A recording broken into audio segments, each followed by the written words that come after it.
we've got some topics. I thought about us just taking those topics and drawing them out of the hat, but we have some semblance of order that we'll try to get to. Yes, ideally topics that everyone is fighting about. These are hotbed issues. Hotbed issues that's breaking the country apart, and you and I represent in many ways two different points of view. Yeah. And so let's see, as we discuss them, where we end up. I don't like to classify people. I don't like to label people. We are apt to do that because we like to go ahead and create our margins and put people in them. But you and I come from somewhat different worldviews, different perspectives, different outlooks on life. You would consider yourself a liberal. I would consider myself a conservative. You're not a progressive. No, I think I'm more of a liberal. I think my life... Which I think is a fantastic word. Yeah, I think my life comes from a more liberal agenda. I mean, I'm gay, I'm married, I have two wonderful children that are the light of everything. That whole life would not have come from a conservative agenda, and I think that's why I'm more of a liberal, but I definitely often see and understand a conservative point of view. So do you think, and this is not on one of our topics, but you mentioned something there, do you think that it is impossible, if not very, very difficult, to be living the lifestyle that you live, your choice of life, if you were coming from a conservative backgroround? Do you think that conservatives make it hard for you to be you? I think they did. I think it's changed. I think the whole world has changed. Yeah. I mean, I would say the hardest part about being gay and the thing that I loathed about myself and the fact that I felt this way, that I knew I was different, I didn't want it, I desperately, desperately did not want to be gay, is I wanted a family. I wanted to be married. And I think the hardest part about being gay in the 80s when I was coming to adolescence was that I would never get married. It wasn't an option. I'd never have children. And so I'm living this life that I did not even dream of. And I think that's a source point of my hope in general, is that I'm literally living a life that I never even dreamt of. And so I think at the time growing up, yes, I think conservatives were much less accepting. I think that has changed. I absolutely think that I don't feel this. You think it's conservatives or more of a religious perspective? I think they were mixed in the day. And again, I'm talking about the voices coming at me, and we'll talk about this from screens, that it was generally the Christian conservative that had a problem with it. And I think that, my own parents had a problem with it at the time. Family members had a problem with it. So it was a different era. And I think we move forward in certain ways and attitudes change. So I don't feel, I'd have to say, I don't feel any judgment when I'm around conservatives these days. That was my next question. No. Yeah. No. Because I've heard a lot of people say that same thing from that same perspective. So I was wondering from yours if you ever felt any of that. I think sometimes I feel like the moral intolerance that I feel from the far left sometimes, I feel reminds me of the moral intolerance I felt from the right 20 years ago. And I think that's where they learned it from. Really? I really get that similar feeling. You think that still comes back from the screens and the talking heads that are in your ear? I think it comes back from the screens. I think it comes back from this sort of like, I'm not willing to engage you. And I think 20, 25 years ago, I definitely felt from certain Christian conservatives, it was like, I'm not engaging you on this conversation about who you are, your lifestyle, your background. I'll just pray for you. And it's the sense of like from the far right, far left, that I'm not willing to engage you. Yeah. I just know I'm morally right, and I know you're morally wrong. and it reminds me, it's so funny how it's flipped, that I really feel that same feeling of like, oh, we can't talk about this. Yeah. Now is coming from the far left. Interesting. Let's talk about the far left and what I see, something that's bothering me in regards to this issue with Israel and Palestine. Okay? Or what we're seeing happening in the Middle East. Now, you come from a Muslim place of faith. Yep. I was born in Pakistan, too. Okay. But would you... Let me see if I can offer a delineation or differentiation that may not make sense with this question, but do you consider yourself a Muslim, but you're not an Islamist? No, I'm a Muslim, and there are many, many segments of Islam. It's sort of like Lutherans and Catholics and LDS, is that they're all sort of under this Christian umbrella, but they're very, very different. So I'm what's known as an Ismaili. It's in the Shia. When it goes Shia Sunni, I'm a Shia. But in our faith, and there's about 18 million of us worldwide, when we go into the mosque, facing the congregation are a man and a woman. And prayers are led by the man, then the woman, then the man, then the woman. Women have to be equal. This is from the late 1800s. I have never known a world in my mosque, where women and men are not equal. And yet no one's ever heard of us, but they've seen all the images of the men in the sludgy colors all like bowing together, which we don't do. So I'm a Muslim, but I'm a very progressive sect of Islam. You would be, I would say, almost like Unitarian Universalist in the Christian faith, maybe? Sort of. Or You're Presbyterian, sort of like... PCUSA, more of a liberal side of the Christian like I drop off my kids now to religious cultural classes on Saturdays, and we're a gay couple, and no one cares. Yeah. See, when I say the word Islamist, for those who would be listening, and if they don't know that, that's a person who wants to press their Islamic theocracy on the culture and the laws and the mores of a land. And even though people see a lot of footage of them, and the screaming and the hysterics, they are not percentage-wise a lot of us. I mean, there's billion of us. Yeah. And most are just people, Indonesia is a Muslim nation, people just going to work, trying to provide for their families, the crazies. And it's sort of like the white supremacists. Like you constantly see this whole, like on the left, this idea of everyone's part of white supremacy. Yeah.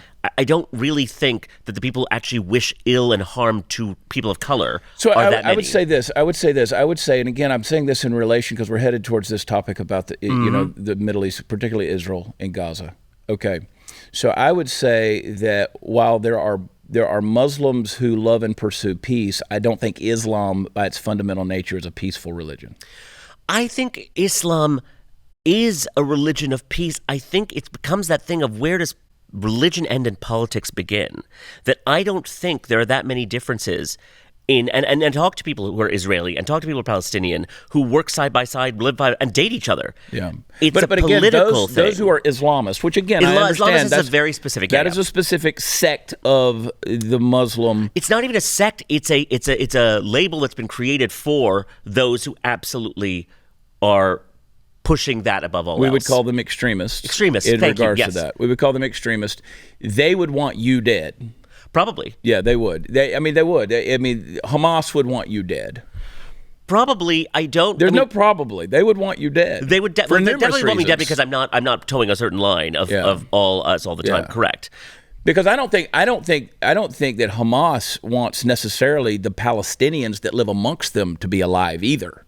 I think they use them as necessary pawns. I think desperation breeds insanity. So let's talk about that because my premise there is, and again, I'm no defender of the governments of man. I'll call out Israel. I'll call out Palestinian. I'll call out the U.S. government, and I do on a regular basis. I know. Okay, I'm not a fan of our government as it stands now. The premise of it, the foundations of it, the constitutionality of the republic, yes. The folks running it now, I think every president in the United States for the last 60 years should have been impeached. I mean, constitutionally, I think every single one of them should have been. But when I say Israel, I'm not one of those God's chosen people and therefore they get a free pass to do whatever they want to do. All governments of men have committed atrocities. They create nightmares in the midst of people. They do. And I've heard you say it, that Hamas arose because of something that was happening. Now, my premise there is, there are people who say, well, it's a battle over the land. I don't believe that it's a battle over the land, okay? Because Israel represents less than 1% of the Middle East. It's tiny. It's a tiny little spot. It is literally 5/6 of 1% in terms of land. What they want is they want the Jews dead.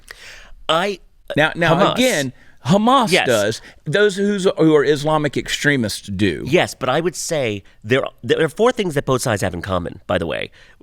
They are seeing the absolute worst of each other on their screens. They're not seeing the worst of themselves. And I think that these governments represent fewer and fewer of the people that they're supposed to represent. And their actions are paid for by the average person. I don't think the average Palestinian wants Jews gone. I absolutely don't. I don't think the average Israeli wants Muslims gone. I think that this is literally a locked-in of extremes. And by the way, Israelis themselves were protesting their government since January, saying it's too extreme, it's too hard-lined. So this was a tightening and a tightening of something that snapped. But I absolutely, to be clear, there's no part of me that supports Hamas. There's no part of me that does not condemn what they did, the brutal atrocities. But it's not that I can look at this outside of a vacuum, that this is a result of something horrible. I really would love Hamas never to but exist. I don't think it's a modern result. I think it's an age-old result. This is something that has been coming on and on in different forms and iterations throughout the ancients and up till now. I think that this is... But the force that was trying to get rid of... the hate has bred more and more hate. But the people trying to get rid of the Jews in the 1940s were not Muslims. They were Germans and Christians. So I do agree that there's been this attack on the Jewish people again and again and again, which is so funny because I went to Jewish schools and they're literally my people. Well, you say they were Germans. They were specifically Nazis. They weren't, again, which is a subset. But they weren't Muslims. They weren't Germans Muslims. I'm saying this is not an age-old conflict between specifically Muslims trying to eradicate the Jews. If you go far enough back and you consider the Assyrians, you consider the Babylonians, and then up into the Greeks and the Romans. The Greeks and Romans obviously weren't Muslims either. Mm-hmm. But again, those who are Zionists would say, yes, we are the most persecuted people in the history of man. I would not disagree. Yeah. But and to my life of me, I cannot understand why. Because of the circumstances of my life, I was raised among Jews, so I don't see the boogeyman there that other people do. But I would say that right now in this conflict, I do think that is primarily political. So here's the thing. Here's my thing. If the Jews said today, the Jews in Israel said today, here's what we're going to do. We're going to lay down our arms and we're not going to fight. Mm-hmm. They would be dead tomorrow. I don't know if the vast majority of Palestinians would. No, but Hamas would. Hamas would. And Iran would. So again, if you take Gaza out of the equation, we know that Iran would, and Iran's a far bigger player. Because right now, what's going to happen is this repeated bombing is going to take all of Gaza out of the equation. If there were no Gaza, Iran would. They want them dead. If Israel said today, no more Iron Dome, we're laying down our arms, Iran would say, okay, then that's it for Israel. You're dead. I would agree with you. And then they would continue. I actually think Iran is a much greater threat to global stability. Well, again, Hamas has no power. It has no teeth without the backing. I would agree. Without the jaws of Iran. I would agree. And when we do dealing on the sides with Iran, we end up putting ourselves in very precarious positions. See, you and I, we both come from this one foundational perspective, and that is we value human life. Absolutely. Okay? So my perspective is if the Jews wanted to obliterate Palestine, they could. People say, well, they're in an open-air prison. Well, at least they're alive in an open-air prison. If it were left up to Hamas, there would be nothing living in Israel if it was not Hamas. I would agree. I mean, I don't... Again, I think the open-air prison concept, the idea of the desperation that comes...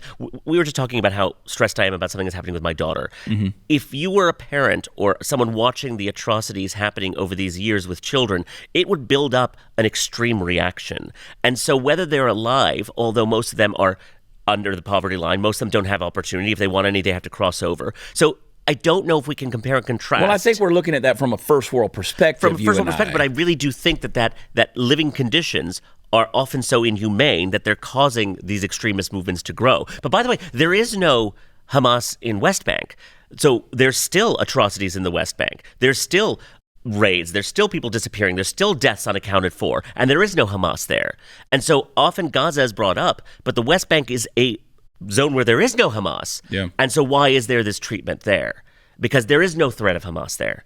And so I often will look at the West Bank and look at that as the test case because there is no boogeyman there. And yet it's still the treatment is so severe. But for me, and we're going to go to a break here in a second, but for me, as a person who values human life, mm-hmm. who sees it from the perspective of life matters at all stages, all ages, then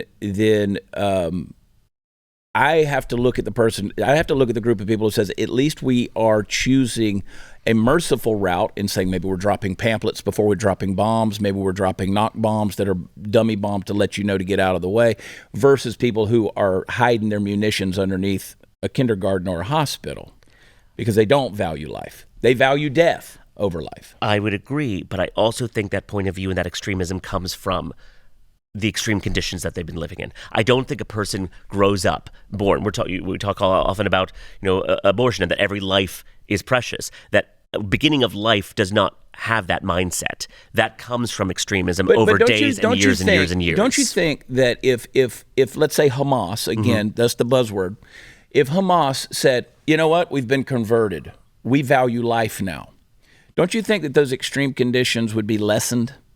That they would have an easier life if they said, our worldview is what has caused us to live in these extreme conditions, because that's why Jordan, that's why Egypt says, no, we've drawn a red line. They cannot come into our country because we know what they bring with them.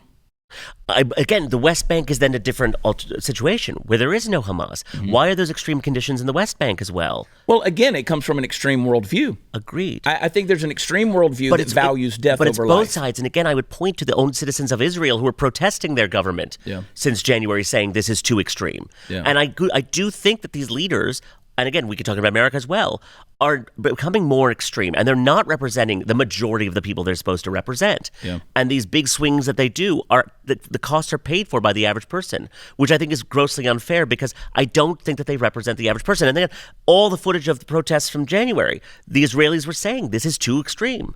This is too extreme, and it was a ticking time bomb, and here we've gone off.